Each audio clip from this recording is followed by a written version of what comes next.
জরুরি অবস্থার মতো কোনো অবস্থা সৃষ্টি হয়নি, গুজব ছড়ানো হচ্ছে, জানালেন স্বরাষ্ট্র সচিব। ঈদের ছুটিতে সর্বোচ্চ সতর্কতা। সমুদ্রগামী ফেরির যুগে বাংলাদেশ, চট্টগ্রাম সন্দ্বীপ নৌপথে ফেরি চলাচল উদ্বোধন। দেশের বিরুদ্ধে ষড়যন্ত্র করছে পলাতক ফ্যাসিবাদের দোসররা, মন্তব্য রিজভীর।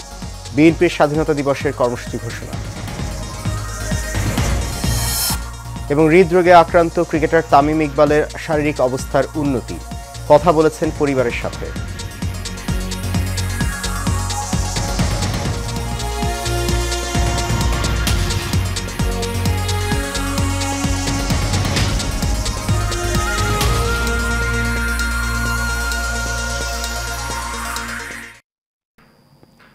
সবাইকে স্বাগত জানাচ্ছি এশিয়ান নিউজে। আপনাদের সাথে আছি আমি সৈয়দ মাহিউজ্জামান মুখর। শুনছেন বিআরবি কেবল ইন্ডাস্ট্রিজ লিমিটেড সংবাদ শিরোনাম। যাচ্ছি পুরো খবরে। স্বরাষ্ট্র সচিব নাসিমুল গনি বলেছেন, দেশে জরুরি অবস্থা জারির মতো কোনো পরিস্থিতি সৃষ্টি হয়নি।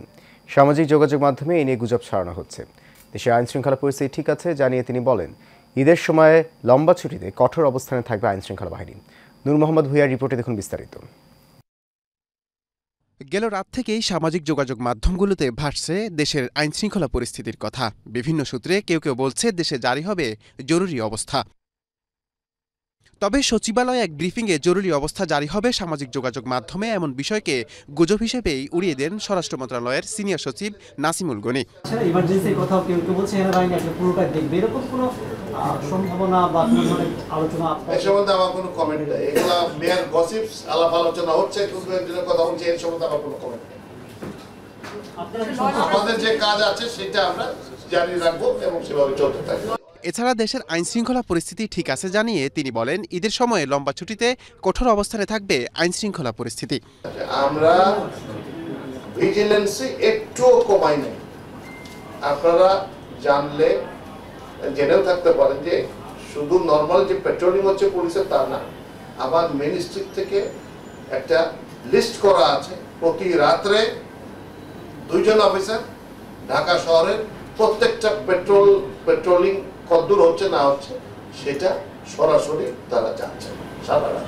এ সময় অস্ট্রেলিয়া সমুদ্রপথে পাড়ি দেয়া আটকে পড়া বাংলাদেশিদের বিষয়ে স্বরাষ্ট্র সচিব বলেন, নাম ঠিকানা ঠিক থাকলেই অবৈধ বাংলাদেশিদের ফেরত পাঠাবে অস্ট্রেলিয়া।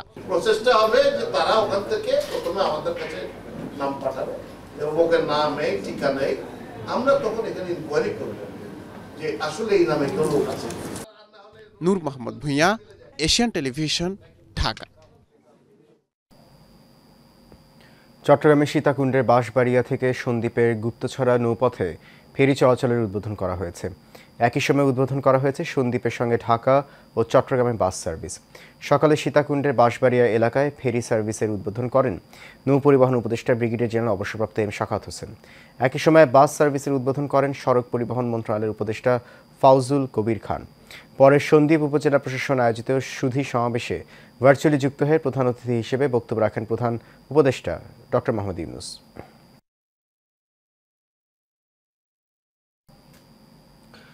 স্বাধীনতাকে টেন্ডার করে নিজেদের সম্পত্তিতে পরিণত করেছিল পলাতক ফ্যাসিস্ট সরকার। 26 মার্চ মহান স্বাধীনতা দিবস উপলক্ষে 2 দিনের দলীয় কর্মসূচি ঘোষণা করে বিএনপির সিনিয়র যুগ্ম মহাসচিব রুহুল কবির রিজভী এমন মন্তব্য করেন। জানান, প্রধান উপদেষ্টা এবং দেশের বিরুদ্ধে ষড়যন্ত্র করছে পলাতক ফ্যাসিবাদের দোসররা। কাসর আহমেদের রিপোর্টে দেখুন বিস্তারিত। সাংবাদিক ভাই ও বোনেরা, পট পরিবর্তনের সাথে সাথে বদলে যায় দেশের মুক্তিযুদ্ধ এবং স্বাধীনতার ইতিহাস। বিগত সরকার আমলে সেই স্বাধীনতাকে নিজেদের সম্পত্তিতে পরিণত করেছিল আওয়ামী লীগ, এমন মন্তব্য করেন বিএনপির সিনিয়র যুগ্ম মহাসচিব রুহুল কবির রিজভী। সারা জাতির রক্তাক্ত যে অর্জন, অগণিত শহীদের যে আত্মত্যাগ, সেই আত্মত্যাগের প্রতি অপমানিত করে তারা বাংলাদেশকে তাদের কবজায় নিয়ে তারা যে জমিদারি শাসন তৈরি করেছিল, এর ভিতরে ভিতরে মানুষ ক্ষুব্ধ হয়ে উঠেছে। এক জরুরি সংবাদ সম্মেলনে স্বাধীনতা দিবসে বিএনপির কর্মসূচি ঘোষণা করে তিনি জানান, পথহারা জাহাজের নাবিকের ভূমিকায় জাতিকে পথ দেখিয়েছিলেন জিয়াউর রহমান। উন্নয়ন, উৎপাদন এবং মানুষকে কর্মে প্রবৃত্ত করা এবং মানুষের কর্মসংস্থানের সময় হচ্ছে শহীদ রাষ্ট্রপতি জিয়াউর রহমানের সময়। আইনের শাসন প্রতিষ্ঠার সময় হচ্ছে শহীদ রাষ্ট্রপতি জিয়াউর রহমানের সময়। রিজভী বলেন, প্রধান উপদেষ্টা এবং দেশের বিরুদ্ধে পরিকল্পিত গুজব রটাচ্ছে পলাতক ফ্যাসিবাদের দোসররা। একটি স্বাধীন রাষ্ট্রের প্রধান উপদেষ্টা সেটাকে নিয়ে এমন ধূম্রজাল তৈরি করা হচ্ছে। তিনি চীন সফরে যাবেন বা যেখানেই যান, তো এগুলোর পিছনে খুব পরিকল্পিতভাবে কনসার্টেড ওয়েতে আপনার এই গুজব ছড়ানো হচ্ছে। তিনি বলেন, দেশের আইন শৃঙ্খলা পরিস্থিতি ঠিক না করে ষড়যন্ত্রে লিপ্ত রয়েছেন আইন শৃঙ্খলা বাহিনীর গুটি কয়েক সদস্য। কাউসার আহমেদ, এশিয়ান টেলিভিশন, ঢাকা। সড়ক ও রেলপথে আজ থেকে শুরু হয়েছে ঈদ যাত্রা। ঘরমুখো মানুষের যাতায়াতে বিশেষ ব্যবস্থা করেছে বাংলাদেশ রেলওয়ে। সকাল 6টায় ঢাকা রেলওয়ে স্টেশন থেকে রাজশাহীর উদ্দেশ্যে ছেড়ে যায় ধূমকেতু এক্সপ্রেস। এই ট্রেনের মাধ্যমে ঈদ উল ফিতরের ট্রেন যাত্রা শুরু হলো। এছাড়া সারা দেশে বিভিন্ন জায়গায় চলাচল করা ট্রেনগুলো বিশেষ ব্যবস্থায় চলবে। এদিকে সড়ক পথে তেমন যাত্রী চাপ দেখা যায়নি। এখনও ঈদের প্রভাব পড়েনি নৌপথেও।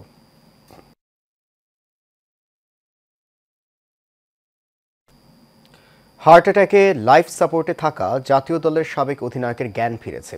হাসপাতালে ভর্তি হওয়ার পর চিকিৎসকদের নিবিড় পর্যবেক্ষণে থাকা তামিম ইকবাল স্বাভাবিকভাবে কথা বলছেন এবং পরিবারের সদস্যদের সঙ্গেও কথা বলেছেন বলে জানা গেছে। আজ বিকেএসপিতে ডিপিএল-এর ম্যাচ চলাকালীন হঠাৎ অসুস্থ হয়ে পড়েন তামিম। পরে জানা যায় স্বল্প সময়ের ব্যবধানে দুইবার হার্ট অ্যাটাক হয়েছে তার। চিকিৎসকরা দ্রুত এনজিওগ্রাম করে হার্টে ব্লক শনাক্ত করেন এবং সফলভাবে রিং পরানো হয়। সর্বশেষ খবর অনুযায়ী তামিমের অবস্থার কিছুটা উন্নতি হয়েছে। ক্রিকেট কমিটি অফ ঢাকা মেট্রোপলিসের সমন্বয়কারী সাব্বির আহমেদ রুবেল সংবাদ মাধ্যমে জানিয়েছেন, জ্ঞান ফিরে পেয়েছেন তামিম এবং তিনি পরিবারের সদস্যদের সঙ্গে কথা বলেছেন। তবে এখনও তিনি চিকিৎসকদের নিবিড় পর্যবেক্ষণে আছেন। চিকিৎসকদের ভাষ্য অনুযায়ী রিং পরানোর পরের এই সময়টা খুবই গুরুত্বপূর্ণ।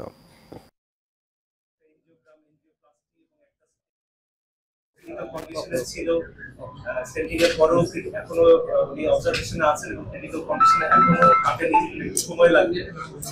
আর আমরা সবাই ওনার জন্য প্রাণপণ চেষ্টা করছি। এত বড় গণঅভ্যুত্থান ও বিপর্যয়ের পরেও আওয়ামী লীগ এবং তার অন্ধ উগ্রবাদী সমর্থকদের পরিবর্তনের কোনো লক্ষণ নেই বলে মন্তব্য করেছেন আমার বাংলাদেশ পার্টির চেয়ারম্যান মুজিবুর রহমান মঞ্জু। দলের সাধারণ সম্পাদক ব্যারিস্টার আসাদুজ্জামান ফুয়াদকে গ্রেফতার করার গুজব ছড়িয়ে উত্তেজনা তৈরির প্রতিবাদে এবি পার্টি আয়োজিত জরুরি সংবাদ সম্মেলনে তিনি এই মন্তব্য করেন। দুপুরে বিজয়নগরে এবি পার্টির কেন্দ্রীয় কার্যালয়ে এই সংবাদ সম্মেলনে উপস্থিত ছিলেন এবি পার্টির ভাইস চেয়ারম্যান বি.এম. নাজমুল হক, যুগ্ম সাধারণ সম্পাদক অ্যাডভোকেট আবদুল্লাহ আল মামুন রানা, মহানগর উত্তরের সদস্য সচিব সেলিম খান সহ আরও অনেকে। এ পর্যায়ে সারা বাংলা প্রসঙ্গ।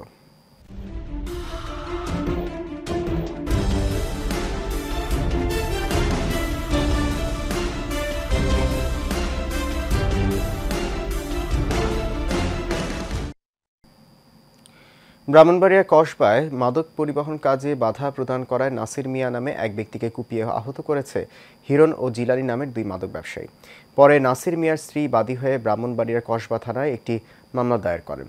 এখন পর্যন্ত আসামিদের গ্রেপ্তার করতে পারেনি পুলিশ। অপরদিকে সকালে কসবা থানার নতুন বাজারের সামনে মাদক ব্যবসায়ী ও সন্ত্রাসীদের দ্রুত আইনের আওতায় আনার জন্য মানববন্ধন ও বিক্ষোভ সমাবেশ করেছে স্থানীয় জনতা।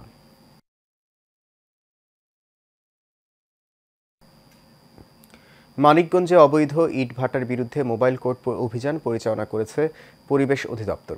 পরিবেশ অধিদপ্তর নির্বাহী ম্যাজিস্ট্রেট ফয়জুন নেসা আক্তারের নেতৃত্বে এই অভিযান পরিচালিত হয়। অভিযানে 3টি ইটভাটাকে 6 লাখ টাকা জরিমানা করা হয়। অভিযানে পরিবেশ অধিদপ্তর জেলা কার্যালয়ের উপপরিচালক এ.কে.এম. সামিউল আলম কুরসি সহ অনেকে উপস্থিত ছিলেন।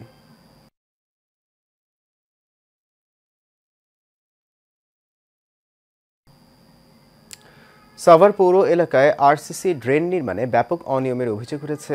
ড্রেন নির্মাণের স্থানে সাভার পৌর কর্তৃপক্ষের নিযুক্ত উপসহকারী প্রকৌশলী বাপ্পি শাহরিয়ারের তদারকিতেই চলছে এসব। যদিও পৌর নির্বাহী প্রকৌশলী বলেন, প্রকল্পে অনিয়মের সত্যতা পেলে আইনগত ব্যবস্থা নেওয়া হবে। আবুল বাশার সবুজে তথ্যচিত্রে আরও যাচ্ছেন শেখ ফাহিম। সাভারে ঢাকা আরিচা মহাসড়কের রেডিও কলোনির সামনে টাটা শোরুম থেকে শুরু করে 337 মিটার পর্যন্ত ড্রেনের নির্মাণ কাজটি করছে শিকদার কনস্ট্রাকশনের নিয়োজিত স্থানীয় এক ঠিকাদার। 90 লাখ টাকার বেশি ব্যয়ের এই কাজে লোহার রডের ব্যবহারে কারচুপির অভিযোগ উঠেছে। লোহার ডাবল জালি ব্যবহারের কথা থাকলেও দেয়া হচ্ছে সিঙ্গেল জালি। উপসহকারী প্রকৌশলী বাপ্পি শাহরিয়ার যেভাবে দেখিয়ে দিয়েছে সেভাবেই কাজ চলছে বলে জানান ঠিকাদার ও নির্মাণ কাজে নিয়োজিতরা। যেভাবে আমরা করতেছি এরা আয়না পরে সবার তাহলে এটা কি আপনার অনুযায়ী যে করছি তো ওটা কি আমাকে কি ইচ্ছা মতো নয়, যেমনি করাইবে আমি আমনে করি। আপনি সে মধ্যে স্ল্যাবের শব্দ বলছেন, স্ল্যাবের শব্দ বলছেন, জেনে সিঙ্গেল জানি। এদিকে বিষয়টি নিয়ে জানতে চাইলে উপসহকারী প্রকৌশলী বাপ্পি শাহরিয়ারের দাবি এটি সিঙ্গেল জালির কাজ। একই সঙ্গে তিনি একটি নকশাও দেখান যেখানে কোনো স্বাক্ষর ও সিল নেই, অথচ ওয়ার্ক অর্ডারে দেখা যায় এটি ডাবল জালির কাজ। ওইটা আসলে 2টা প্রকল্প পাঠানো হয়েছিল, এটার সাথে রাস্তাটা মনে অন্য প্রকল্প থেকে ইউনিব্লক করা হয়েছে আর কি। আর ড্রেনের যেটা ওই রাস্তাটা হয়েছে কাইটা দিছে আর কি, আর ওখানে রাস্তাটা হয়েছে সরু, গেছেন কিনা এখন ওই জায়গায় হয়েছে কি কারণে এটার এস্টিমেট এমন করছে, আর সাথে বাকি 2টার যে প্রকল্প আছে ওগুলো আবার ডাবল জালি দিয়ে যাবে। বিষয়টি নিয়ে জানতে চাইলে সাভার পৌর নির্বাহী প্রকৌশলী আমজাদ হোসেন বলেন, প্রকল্পে অনিয়মের সত্যতা পেলে আইনগত ব্যবস্থা নেওয়া হবে। কিছু ঠিকাদার বিভিন্ন সাইডে নিম্নমানের মালামাল সরবরাহ করেছে, আমি সেটা জানতে পেরে সেটা আমি পদক্ষেপ নিয়েছি, কাজটা বন্ধ রেখেছি এবং মালামাল অপসারণের জন্য তাকে বলা হয়েছে। যদি কোনো ধরনের কোনো অনিয়মের সাথে কারো সংশ্লিষ্টতা পাওয়া যায় অবশ্যই তার বিরুদ্ধে ব্যবস্থা গ্রহণ করা। উপসহকারী প্রকৌশলী বাপ্পির তত্ত্বাবধানে কিভাবে হচ্ছে এই কাজ, কার নির্দেশে হচ্ছে এই অনিয়ম তা দ্রুত খতিয়ে দেখার আহ্বান সচেতন মহলের। Sheikh Fahim, Asian television. সাভারে বাংলাদেশ ছাত্র অধিকার পরিষদ ঢাকা জেলা উত্তরের উদ্যোগে ইফতার মাহফিল ও নবগঠিত কমিটির পরিচিতি সভা হয়েছে। বাংলাদেশ ছাত্র অধিকার পরিষদ ঢাকা জেলা উত্তরের সভাপতি শ্রী অর্ণব কুমার শীর্ষেন্দুয়ের সভাপতিত্বে প্রধান অতিথি ছিলেন ঢাকা জেলা গণ অধিকার পরিষদের আহ্বায়ক ও ঢাকা 19 আসনের সংসদ সদস্য পদপ্রার্থী অ্যাডভোকেট শেখ শওকত হোসেন।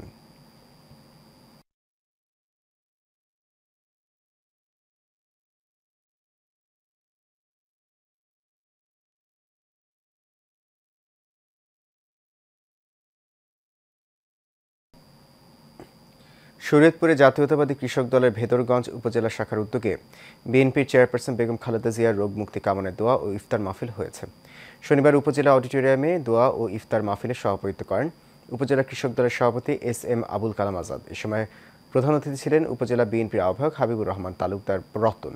বিশেষ অতিথি ছিলেন উপজেলা বিএনপির আহ্বায়ক কমিটির সদস্য আসলাম হোসেন মাঝি। গাজীপুরে গাজার মুসলমানদের নিরাপত্তায় জাতিসংঘের হস্তক্ষেপ চেয়ে আলোচনা সভা ও ইফতার মাহফিল অনুষ্ঠিত হয়েছে। নগরীর গ্রিন ভিউ চাইনিজ রেস্টুরেন্টে জার্নালিস্ট ওয়েলফেয়ার অ্যাসোসিয়েশনের উদ্যোগে এই আলোচনা সভা ও ইফতার মাহফিল হয়। গাজী মামুনের সভাপতিত্বে মোহাম্মদ ইব্রাহিম খলিলের সঞ্চালনায় এতে প্রধান অতিথি ছিলেন জার্নালিস্ট ওয়েলফেয়ার অ্যাসোসিয়েশনের উপদেষ্টা মণ্ডলীর সদস্য SM তাহমিনা।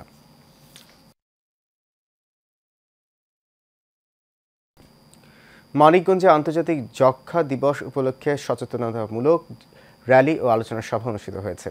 মানিকগঞ্জ সিভিল সার্জনের উদ্যোগে ও বেসরকারি সংস্থা ব্র্যাকের সহায়তায় এই র্যালি ও আলোচনা সভা হয়। সভায় উপস্থিত ছিলেন জেলা civil surgeon Mohammad Anisur Rahman, Manikganj medical college ও হাসপাতালের সহকারী পরিচালক ডাক্তার AQM আশরাফুল হক, জেলা surveillance medical officer doctor Mostafa Kader Rishad সহ অনেকে।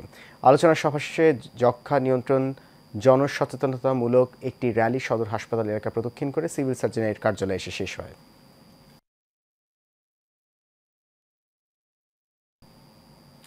নারায়ণগঞ্জের সিদ্ধিরগঞ্জে আদালতের আদেশ অমান্য করে জমি দখল করার অভিযোগ উঠেছে। নাসিক 6 নম্বর ওয়ার্ডের সুমিলপাড়া এলাকায় এই ঘটনা ঘটে। এই ঘটনায় ভুক্তভোগী অ্যাডভোকেট মোহাম্মদ শাহ আলম মানিক বাদী হয়ে 9 জনের বিরুদ্ধে সিদ্ধিরগঞ্জ থানায় একটি অভিযোগ দায়ের করেন।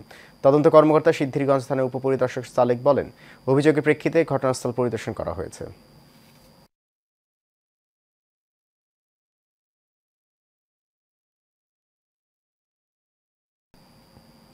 নরসিংদী পাঁচদোনায় চাঁদা না দেয়ায় মোহাম্মদ স্বপন মিয়া নামের এক ব্যবসায়ীকে পিটিয়ে হত্যার চেষ্টা করার অভিযোগ উঠেছে।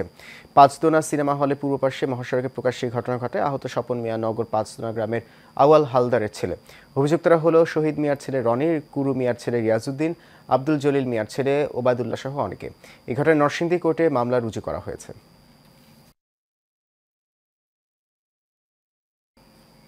কেবল অপারেটর্স অ্যাসোসিয়েশনের ব্যবস্থাপনায় আগামী 22 থেকে 24 মে ঢাকার বসুন্ধরা কনভেনশন সেন্টারে ICBC মেলা অনুষ্ঠিত হবে।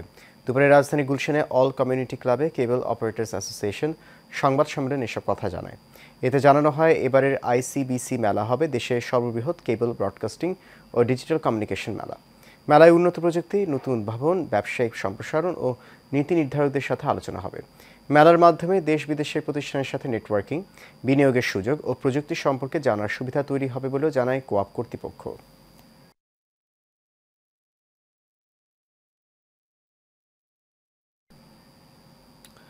উদ্বোধন করা হলো বাংলাদেশের টেক্সটাইল ইন্ডাস্ট্রি জায়ান্ট হিসেবে খ্যাত নোমান গ্রুপ অফ ইন্ডাস্ট্রির অঙ্গ প্রতিষ্ঠান জাবের অ্যান্ড জুবায়ের ফ্যাব্রিক্স লিমিটেডের ফ্যাশন লাইফস্টাইল শোরুম হিন্ট। বনানীতে শোরুম উদ্বোধনে জাবের অ্যান্ড জুবায়ের লিমিটেডের ব্যবস্থাপনা পরিচালক মোহাম্মদ আবদুল্লাহ জাবের জানান, উন্নত মানের ফ্যাব্রিক্স দিয়ে তৈরি পণ্যসমূহ নিয়ে এসেছেন তারা, যা দেশের ফ্যাশন বাজারে সাড়া ফেলবে বলেও আশা প্রকাশ করেন তিনি। নিত্য নতুন এবং বিভিন্ন ধরনের ইনোভেটিভ ফ্যাব্রিক্স দিয়ে তৈরি পণ্যসমূহ দেশের পোশাক বাজারে ফ্যাশন সচেতন মানুষের কাছে যথেষ্ট আগ্রহ এবং উদ্দীপনার সৃষ্টি করবে বলে জানান অতিথিরা।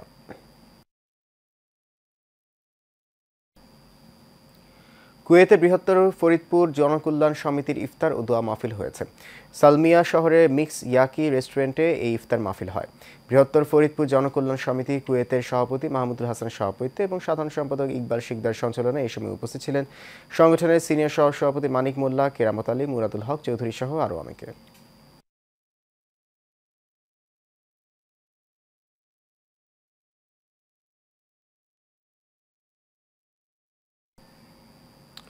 রাজধানী মিরপুরে পল্লবীতে সেলিম নামে এক যুবদল কর্মীকে কুপিয়ে হত্যা করেছে মাদক কারবারিরা। বিএনপির মাসব্যাপী ইফতার বিতরণ শেষে বাড়ি ফেরার পথে তাকে প্রকাশ্যে কুপিয়ে হত্যা করা হয়।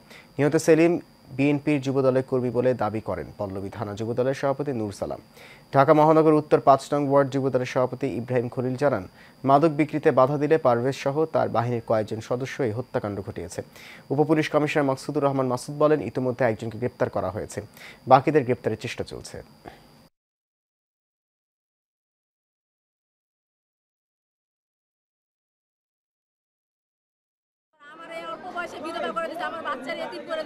আমার ছেলেরা দুইবার মার্ডার করছে, একবার আমি বাঁচাই নিছি, এবার আমি বাঁচাইতে পারলাম না আমার ছেলেরে।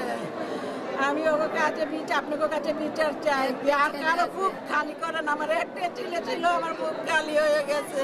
আমাদের সেলিম এই মাদক কারবারের বিরোধিতা করেছে, তার জের ধরেই এই সেলিমকে তারা খুন করেছে। তারপরে জনি, রনি, ঠিক আছে, এবং আরো রাজু, আরো অসংখ্য লোকজন তারা ছিল। ঠিক আছে, আমরা এই হত্যাকারীদের সর্বশেষ শাস্তি ফাঁসি দেওয়া। শেষ করবো এশিয়া নিউজ। তার আগে বিআরবি কেবল ইন্ডাস্ট্রিজ লিমিটেড সংবাদ শিরোনামগুলো জানিয়ে দিচ্ছি আরো একবার।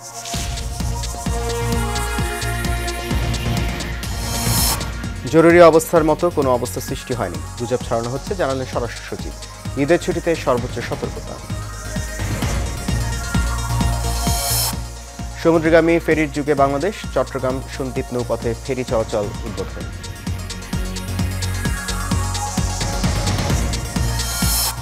দেশের বিরুদ্ধে ষড়যন্ত্র করছে পলাতক ফ্যাসিবাদের দোসররা, মন্তব্য রিজভী। বিএনপির স্বাধীনতা দিবসে কর্মসূচি ঘোষণা। এবং হৃদরোগে আক্রান্ত ক্রিকেটার তামিম ইকবালের শারীরিক অবস্থার উন্নতি, কথা বলেছেন পরিবারের সাথে।